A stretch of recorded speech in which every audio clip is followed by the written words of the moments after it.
is presented by ESPN Bet Sportsbook.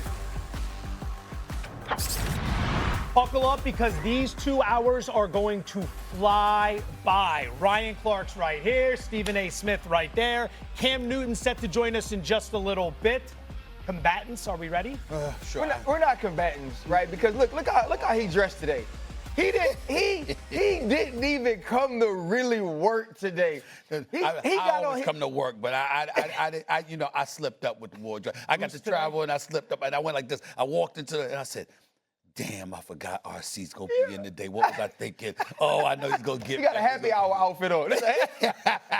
It's true. He could be trying to lull you into a false sense of security. No, I know he's ready to work. False sense of confidence. He's ready to work. We're ready to work. We got a great weekend.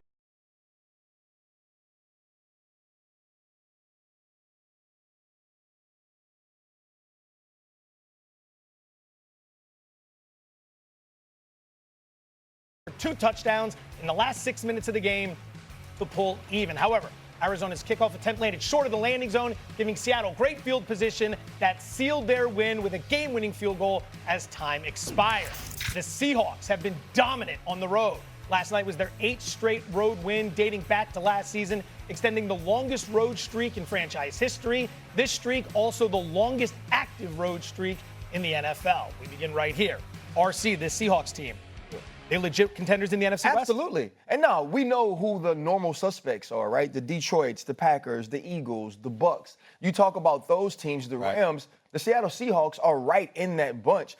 Aside from us watching Nick Bosa make a huge play to stop a drive that was going to win the game in week 1. This team should be undefeated. Then you go to Pittsburgh, you get a huge win on the road. You find a way to come back home and blow out the New Orleans Saints, which we expect. But even in the struggle last night, you get a win on the road on a Thursday night game.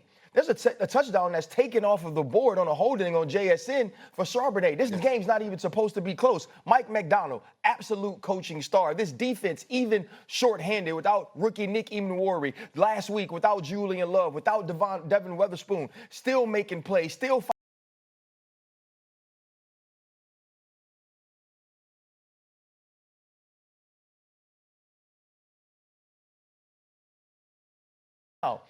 But the question is going to be, how do they continue to grow? Because if they don't find a true number 2, I think that's where the trouble comes in.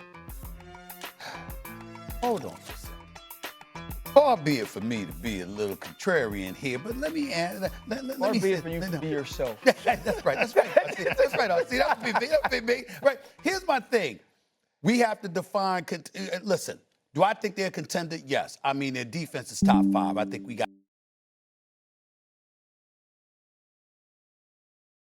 to acknowledge that. These brothers can play some defense, no doubt about that. Even though Witherspoon got burnt on by Marvin Harrison Jr., we understand that can happen. The brother still can ball. He's big time. We get where he's coming from. Offensively, when Kenneth Walker's healthy, we know what he can bring to the table. When Jigba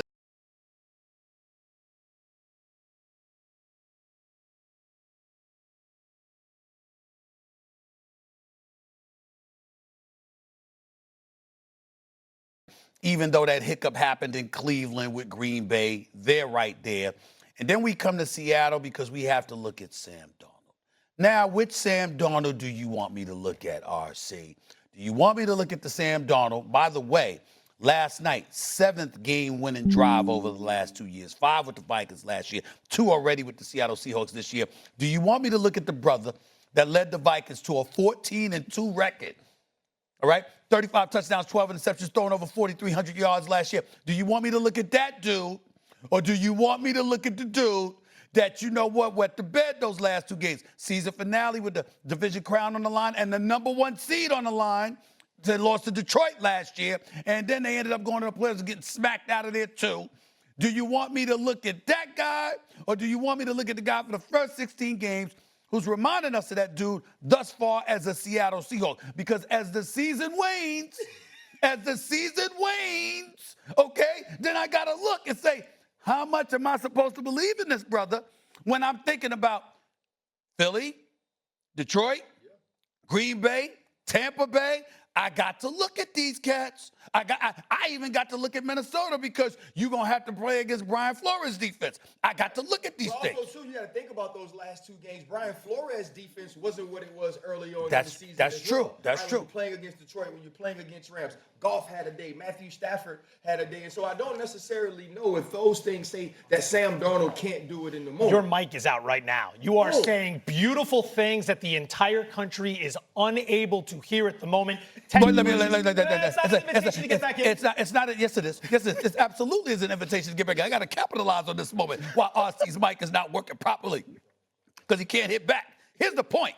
All I'm saying is that dude Sam Darnold's gonna have to end up going up against these cats. Okay, we were talking about San Francisco. That's right. Take your time with his mic. Take your time with his mic. You got to sit up there and look at that stuff. All I'm trying to say is, what Sam Darnold do I look at? What Sam Darnold do I defer to? You look got at the microphone. Can y'all hear me now? Yeah, I Oh, think- you look at this. this. I like this. 7:30 show, completely different than tonight.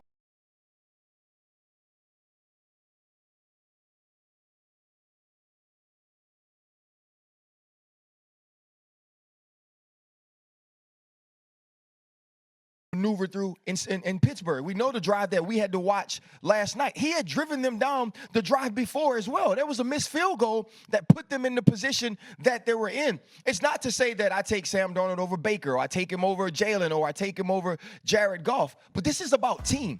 This is about a team that's continuing to grow. This is about Mike McDonald in his second year, who we aren't talking about enough. Who took over an organization, who got rid of a Geno Smith, who taken over for Pete Carroll, who's a legend there, who's a Super Bowl winner, and has already turned this team around, put them in a position that they weren't in Pete Carroll's last year. I believe that this team is one of those teams you aren't going to want to play late in the season. I would challenge, and I'm going to win this argument because I would challenge RC on this. You know what? We can't, really predict and forecast what Sam Darnold's going to do. Well, if anybody's qualified to do that, it's RC. RC know how to do that. RC does that all the time. I mean, it don't matter what NFL team you play. RC does it all the time. Am I lying, Joe Ford? He does it all the time. He'll sit up there and say, yo, that dude ain't ready. Nope, that team ain't cut. I mean, didn't he tell us the Miami Dolphins were finished? Did you say that? You said it was finished after week 3. Yes, you did. So that's forecasted. We still got 14 games to go. You said the hell with football in South Beach. They don't have a chance. That's what you said. You talked about Patrick Mahomes. And look, they ain't what they were. They still got a chance, but they ain't what they were, and they ain't going to be that way. That's what you said. Justin Herbert, you talked about how great he was, okay? So I'm sure you forecast We're talking about one man. You're talking about one man. We forecast all the time, and now you're saying we can't forecast. Yes, you can. No, you're you more can't. qualified. I have a question. Yes, sir. Could you have forecast that Baker Mayfield would be the clutch quarterback he is now? That Baker Mayfield would be an MVP candidate based on what you saw at the end of Cleveland? Absolutely not. You're absolutely right about that. But once I saw him do it over a period of a season and then 2 seasons, now I can forecast that brother can deliver in the clutch. That brother with Evans and Godwin and Ibuka, they could do something. I can forecast that, and it's just little old me. I ain't RC. We're talking about because you're ignoring growth. You're ignoring growth. You're ignoring watching Sam Darnold grow not only in his execution but in his confidence. Okay. Right? In a position where if I'm the Seattle Seahawks right now, right, and I'm down late or the score is tied late, I believe in my quarterback. I'm not thinking about who Sam Darnold was with the Jets because Jesus Christ wouldn't have been a good quarterback with the Jets when Sam Darnold was there. But I am saying, okay, what did you go learn from Kevin O'Connell? What did you learn from the last game against the Detroit Lions? What have you learned from what the wild card on the road can look like? Okay. And then you see him in Arizona show up. You see him in Pittsburgh show up. You saw him show up late in the game against San Francisco in week 1. But I'm specifically look what's happening. That there's a season wane. See, these are early games. That's my point with you. These are early games. I get to moments that you're talking about. I'm talking talking about today, Stephen A. Okay, well, today, give him all the love in the world. Give him all the love in the world. You want to shower in flowers? That's what you want to do? You know what you like? Hey, Stephen A. What's up? If you showering this woman with gifts. Oh, there we go with the relationship You're taking her on dates. You got to bring the voice down a little bit. You're taking her on dates. You're taking her on dates. You know what I'm saying? Go ahead, bro. You're showing up. She got a chauffeur, right? You got roses, right? You shut the entire restaurant down, right? I've done that once. Right? Yeah, you've done that, right? And you've been doing this all along. And then at the end of the meal, she asks you, "So what are we?" Now you mad. Because you like, No, I'm not I did mad. all of this for you No, in no, the no, present, no, I'm not mad. and you worried about the future? I'm not mad. I'm a little flustered. I'm a little flustered because I know I get to answer that question. I'm not mad, but I'm flustered. Yes, I mean, I'm a little, I gotta have the right answer if I'm gonna have the evening end the way I want it to end. Okay. You understand what I'm saying? And I said that's the answer. Next question, Joe. Nicely done with Sam Darnold. It makes me a little queasy, the 53% completions in those final two games last year, like the San Francisco game. But he's off to the right start. He looked great in that offense last night. Yeah. The other side. Joe, don't become a hater. Kyler Murray. Yeah. Have the Cardinals hit the ceiling with what Murray can do as their starting quarterback? I don't know. What I will say is that he's been in the league long enough where you haven't had a